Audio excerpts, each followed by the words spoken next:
a people, we have made some post-slavery strides, with the biggest one being putting a black president in the Oval Office. Right.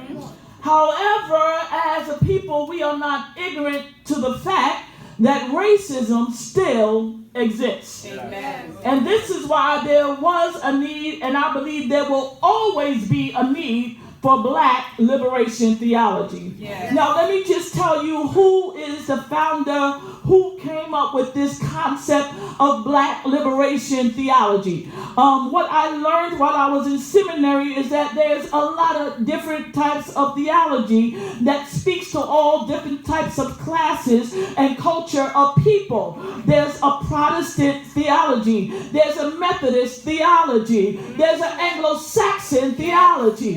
There's a Catholic theology. But somewhere in between all there, we couldn't find us something to identify with us as a people. You better preach, Reverend Sandra. All right. So, James Cone, he is the author. He's the founder of Black Liberation Theology. And then I bought his book, and I just took, this is the book, it's a wonderful book, and I just took a few lines of what he said about it. He said that, and this is a very learned man. He has his doctorate in systematic theology.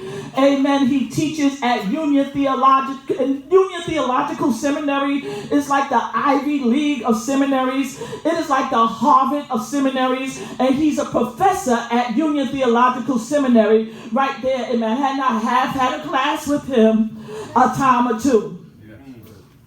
So what he says in his book, he says, I knew that before I could say anything worthwhile about God and the black situation of oppression in America, I had to discover a theological identity that was accountable to the life, history, and culture of African American people.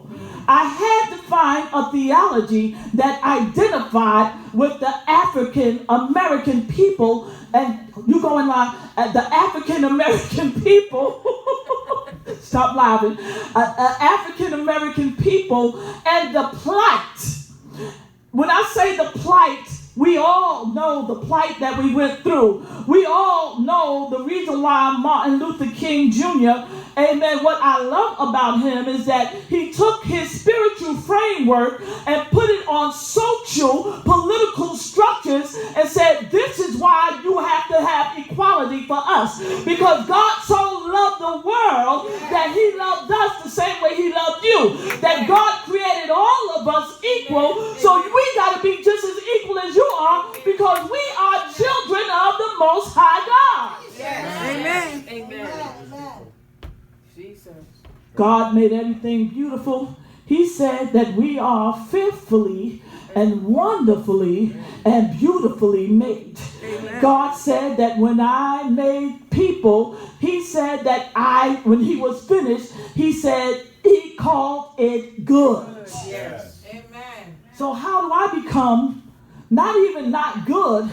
See, the reason I say as a people, when I say as a people, and I'm not using a phraseology of we the people, because we the people came from the Constitution. Mm-hmm. And the problem was when they originally did the Constitution, we were considered as 1/10 of, we wasn't human. Right. We was 1/10 or 1/3 or 1/5 of a thing.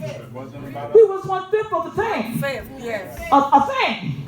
So we wasn't really like human. That's why it was okay for slavery to exist. Yes. Come on, right. It was okay for them to treat us like chattel. That's history. And sell us back and forth. Come on now.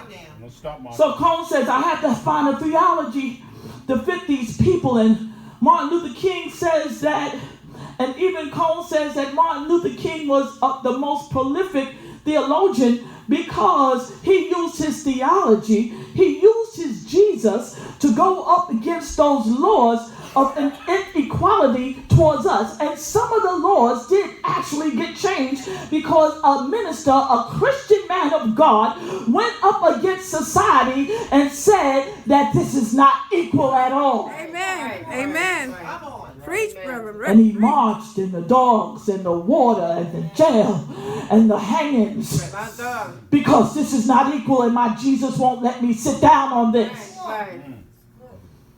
So Cone says, I was searching for a way to create a Christian theology out of the black experience of slavery, segregation, and the